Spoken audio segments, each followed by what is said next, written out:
Hello and welcome back to another video. Today's Wednesday, so this is Waffle on a Wednesday, where I answer your questions to the best of my ability. And for those of you that are new here, my name's Mel and I live full time in this Mercedes Sprinter camper van. And occasionally, in the summer, I like to go treasure hunting, so if that's something that interests you, then please do consider subscribing to my channel. And just a quick reminder, if you do have any questions for me, then please do start those questions with hashtag Waffle on a Wednesday. It just makes it a lot easier for me to find those questions amongst all the other comments. So with that out of the way, let's get on with this week's Waffle on a Wednesday. Oh, now, just before I do get into the questions we've got in, we've got some good ones. I want to say a quick thank you to everybody that suggested I buy one of these leads for my Karcher window vac. Excuse me, it's probably Susan, the CEO of YouTube. She keeps phoning me. Okay, Susan, yeah, thank you, and thank you for subscribing to my channel. Okay, right, I'll remind everyone. Thank you very much. Thank you. Bye. Well, that was Susan, one of my biggest fans. She just happens to be the CEO of YouTube. And she just reminded me to remind you to give your favourite YouTube creators a thumbs up, especially if you enjoy the videos they're making. Right, now where was I? Karcher. So the Karcher window vac. Somebody was asking me last week how good these are and can I charge it using my 12-volt supply. And I put that question to you, my audience. And so I want to say thank you to everyone that suggested I buy one of these leads. They are a purpose-made Karcher USB charging cable. I've not actually tried this out yet, so I'm going to actually try it now while I've got it out of the box. So this replaces the 240-volt cable that you would usually use to charge your Karcher window vac. If anyone out there is considering buying one of these, I do recommend them. And no, this is not a sponsored video, but again, I will put links in the description to where you can buy one of these and a charger. Let's plug this in there, see if it works. It's very similar to the charging cable that came with my Hoover. I'm kind of wondering if I could have used it. Oh, there you go, and it's working. Brilliant. Right, I might as well just put that down there and leave it charging, because it was running a little bit flat. Let's see how long that takes to charge from USB. And once again, thank you to everybody that took the time to recommend buying one of these cables. I never knew you could buy one of these cables for a Karcher until I put that question out there to you, so thank you. Right, let's get on with this week's Waffle on a Wednesday, shall we? See what questions we've got. Now here's an interesting question from I Like Jelly.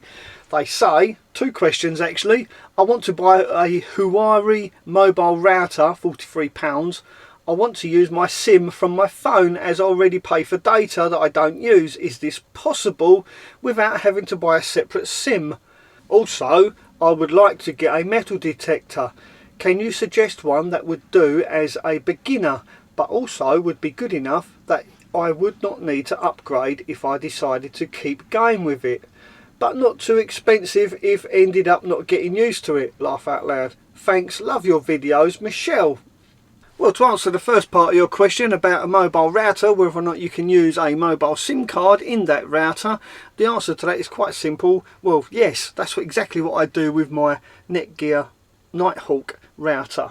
I've got a mobile SIM card in there and it works perfectly fine. The only thing I will say is that I had to use my phone, or the app on my phone, to set up the router.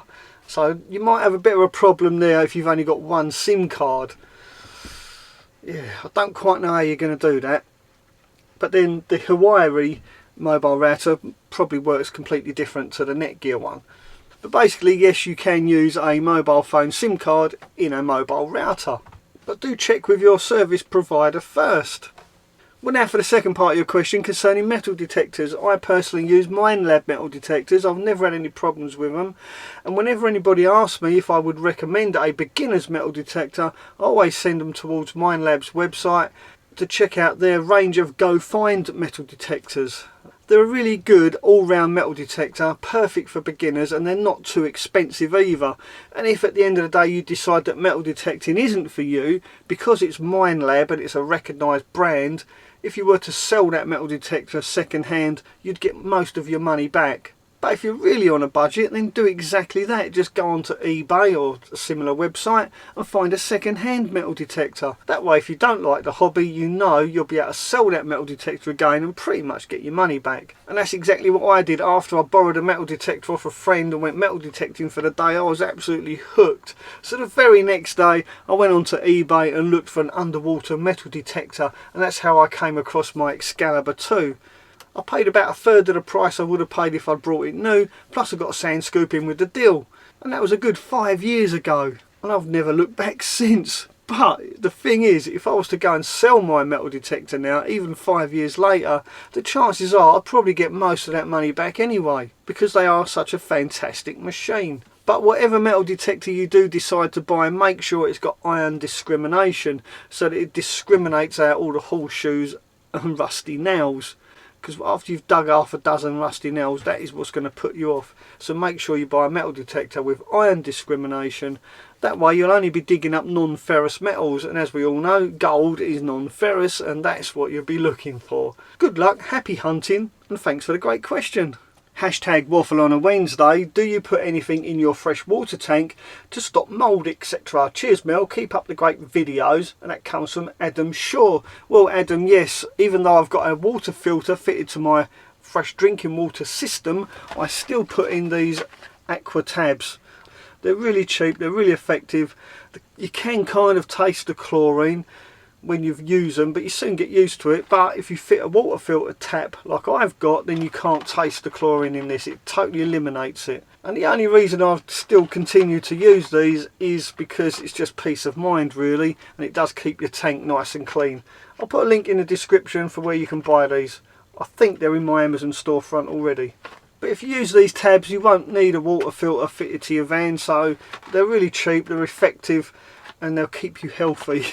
That's if you can put up with a slight taste of chlorine in your water. But anyway, you will find these in my Amazon storefront, link in the description of this video. Thanks for the great question.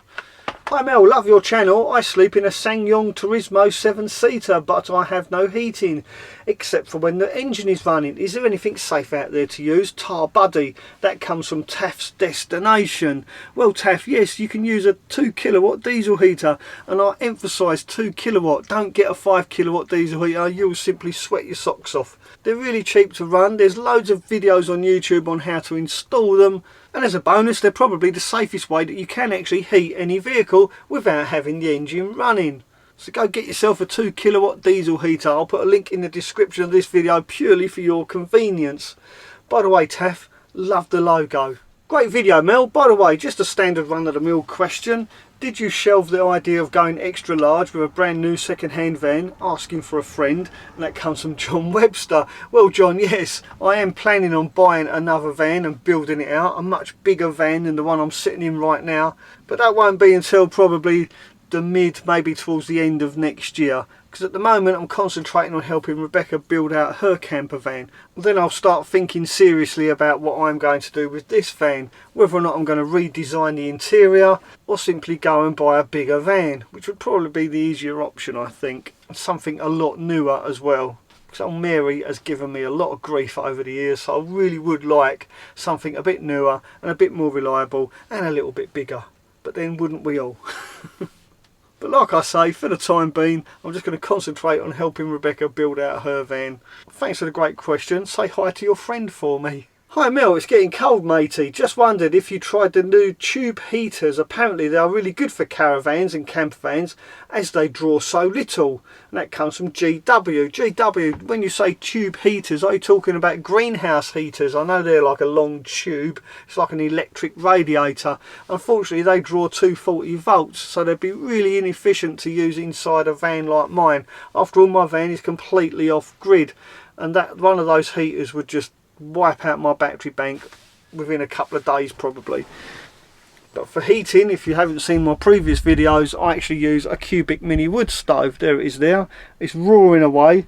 Well, it's not roaring, it's kind of smouldering. Just open the door and I'll show you what I mean. There you go. And you can see it's smouldering away, and inside there I use these compressed logs. They're a bit big, and so I have to break them in half to make them fit. I think it's probably about ready for another one now, so we'll just put that in there, get it settled down like that, and yeah, that will start roaring away any minute. So there you go, best heating solution for any camper van. It's silent, it's odourless, and it gives off a really nice ambient heat. But if I can't be asked to light the wood burner, I simply flick a switch and turn on my diesel heater. I've got the best of both worlds. Brilliant. I really don't mind winter van life. And like I was saying to Bob earlier, the one thing I really do like about winter is the lack of flies and flying insects trying to make you their daily supper. So I really don't mind winter van life. It's quite comfortable, really. Thanks for a great question. I hope you're staying warm out there. Hi Mel, I'll keep the question short. We love a short question. Or is it a quick question? Anyway, what do you think of Raptor paint going on a van? And that comes from Graham Clyde. Well, Graham, I really don't like the look of Raptor paint. I'm not a fan of it, I've got to admit. But if it's something you want to do, then that's your personal choice. But I will say, one thing I see a lot of people do, and that is not use enough thinners when they apply Raptor paint, or any other paint for that matter. And you end up seeing the brush marks or the roller marks or the spray marks even. You can see the lines in the paint where they've not used the correct amount of thinners. So whatever you decide to paint your van with, just remember to do multiple coats, but make them thin and then gradually build that paint up, because you will see stripes in your van otherwise. But the real important thing is preparation. Preparation is absolute key. Make sure you get those panels perfectly flat. Take your time. Use body filler to cover those dents.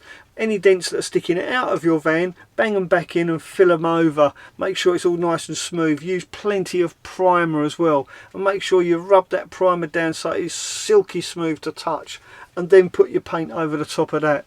And if you take your care with the preparation, the end result will be much better. I hope that answers your question, and good luck if you do decide to paint your van. If you live in your van full time, do the neighbours at Becky's house not get fed up with you living in a van? That comes from Peter Haynes. Well Peter, no. Actually, Rebecca's neighbours absolutely love me. And whenever I do go away, they always inquire where have I been? What have I been up to? Hope everything's okay. I haven't seen you for a couple of days. I get those sort of comments. The reason I get those sort of comments is because I'm respectful and I'm a good neighbour. And I like to think I've become part of the local community. And that is one of the keys to a happy and successful life, is being conscious of your surroundings and the people around you, and not affecting them in a negative way. If you're positive and upbeat and you're helpful, then why would anyone complain about you, whether you live in a van, a car, or even a tent? And on that note, I'm going to say don't forget to give this video a thumbs up, and I'll see you very soon. Thanks for watching. Ta-ra for now.